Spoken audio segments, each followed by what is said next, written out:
Jadi, kau ikut bermain? Alexa menebak, aku tidak bisa terus menunggu. Kenzi menyela kalimat Alexa sebelum membelokkan mobil ke jalan buntu, dan menjelaskan, aku ingin menggunakan kesempatan ini untuk mengumumkan hubungan kita. Aku ingin memberitahu semua orang, kau adalah istriku, wanita yang paling aku hargai. Tapi, jika aku mengumumkannya secara langsung, orang-orang dari Black Label akan terus mengumpulkan bukti, membuat klaim dan mencoba mencemarkan nama baikmu. Daripada membiarkan itu terjadi, lebih baik aku menunggu mereka bergerak dulu. Setelah mereka mengungkapkan rencana pamungkas mereka, aku benar-benar dapat menyingkirkannya dan kemudian mengumumkan hubungan kita, lanjut Kenzi. Jadi, kau sengaja memikat orang-orang di Black Label, bukan? Juga, saat kembali ke bandara, ketika kau menyarankan untuk berjalan melalui rute normal, kau ingin orang-orang mengetahui keberadaan kita. Alexa akhirnya mengerti apa yang telah dilakukan Kenzi. Orang-orang Black Label telah bertahan begitu lama, tidak mungkin mereka berhenti hanya dengan memposting foto. Ambition tertulis di seluruh wajah editor Lucky. Editor Lucky tidak sulit untuk ditangani. Tapi, yang diinginkan Kenzi adalah kesempatan baginya dan Alexa. Apakah kau akan menyalahkanku? Menyalahkanmu untuk apa? Mata Alexa tiba-tiba memerah. Menyalahkanmu karena begitu kalkulatif? Atau menyalahkanmu karena memperhitungkan segalanya untuk melindungiku dan membuat orang lain mengakuiku? Sama seperti bagaimana aku muncul di depanmu ketika aku melawan Justin dan Siren. Aku ingin melihat Kenzi Leonard yang sebenarnya, lanjut Alexa. Aku mencintaimu. Jadi, aku bersedia untuk berdiri di pihakmu. Kami masih memiliki seumur hidup bersama.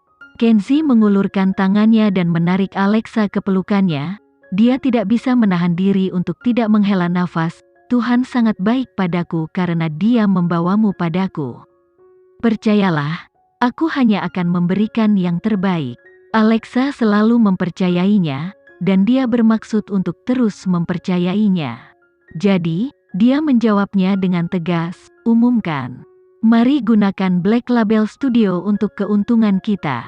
Bagaimanapun, niat mereka adalah mengungkap skandal besar untuk menghancurkanku. Siapa yang mengira Alexa sangat mampu? Dia bahkan berhasil bermain dengan putra seorang sutradara besar seperti Nicholas. Setelah seharian mengintai, orang-orang Black Label kembali ke hotel tempat mereka menginap. Editor Lucky melihat foto yang diambil dan berkata kepada bawahannya, itu bukan putri sutradara besar. Kami akan melaporkannya sebagai anak haram Alexa. Tapi, Kenzi Leonard juga ada di sana.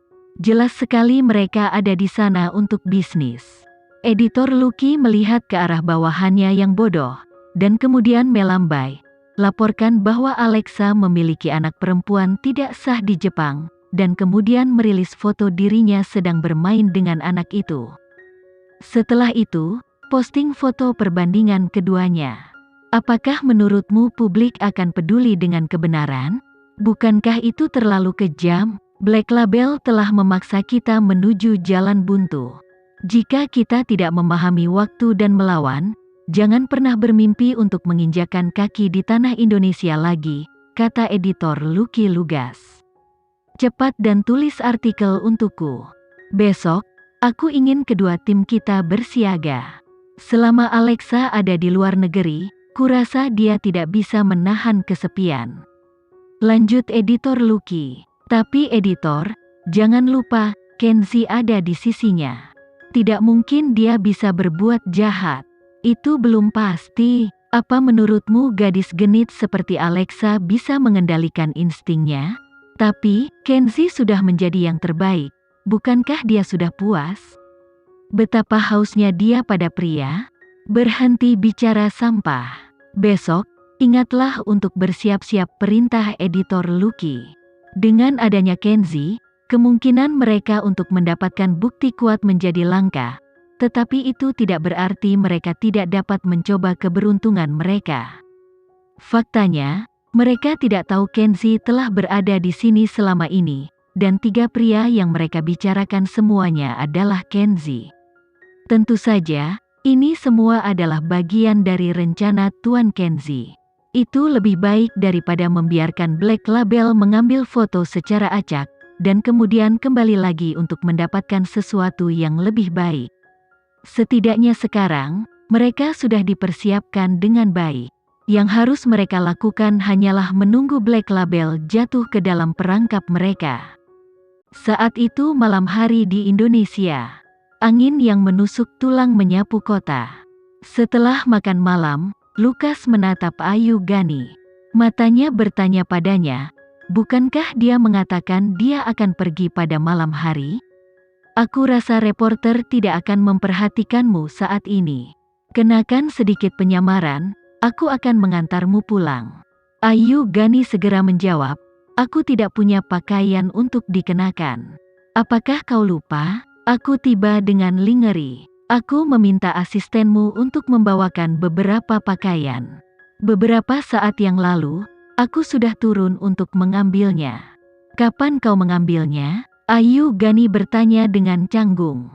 Saat kau dan Giselle sedang tidur siang, aku pergi dan mengambilnya. Cepat ganti baju.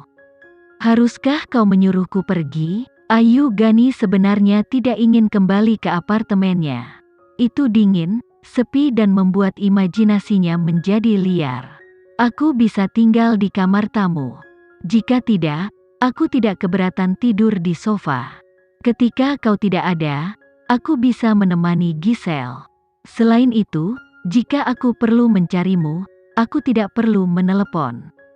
Agar tidak membuat Lukas salah paham tentang niatnya, dia dengan cepat menjelaskan, ada terlalu banyak kenangan yang tidak menyenangkan di apartemen. Ditambah, Siva sebelumnya telah mengirim seseorang langsung ke pintu depanku, jadi privasi tidak bagus. Bagaimana jika aku menjualnya dan pindah ke unit sebelahmu? Aku tidak punya teman dan keluarga, dan tidak ada yang mengikatku, tidak ada perbedaan kemana aku pergi. Lanjut Ayu Gani, ayo ambil barangmu. Sebenarnya, inilah yang dimaksud Lukas sejak awal.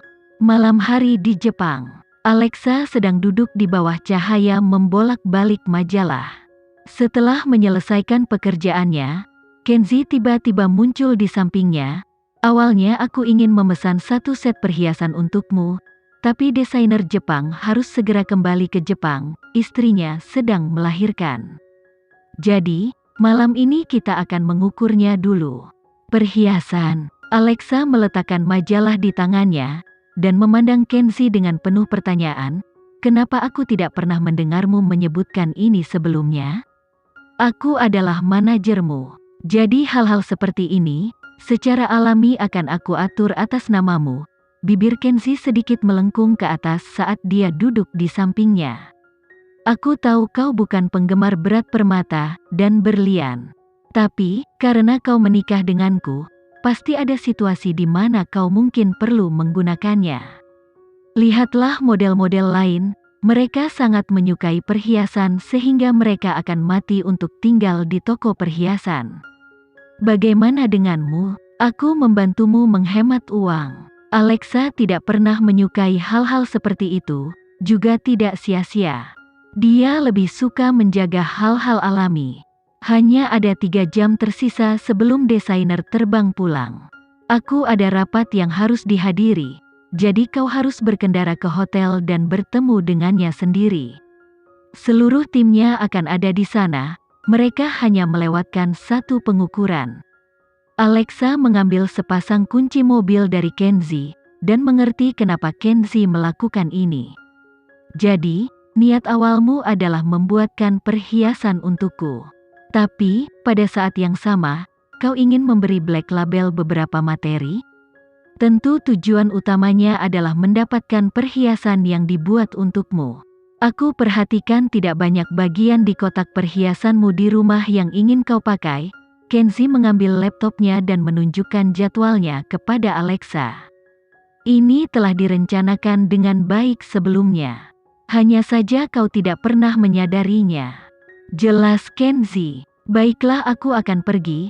Alexa memikirkannya, Selain saat bekerja dan harus memenuhi permintaan klien, dia benar-benar tidak menikmati beban mengenakan barang mahal. Namun, sebagai model, dia terlalu polos. Hati-hati, jika kau menemukan masalah, hubungi aku. Aku akan menjemputmu nanti. Alexa tersenyum saat dia menyiapkan barang-barangnya. Dia mengambil tas dan kuncinya dan meninggalkan hotel tempat Kenzi menginap.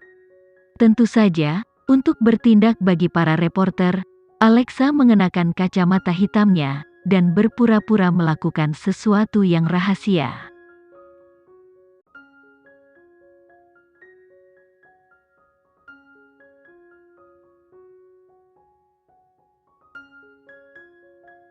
Sekian dulu ya video kali ini, kita lanjutkan lagi videonya di lain waktu. Oh iya, bagaimana menurut kalian? Semoga bisa sedikit menghibur kalian semua. Untuk teman-teman yang baru nonton, jangan lupa subscribe ya, hehehe.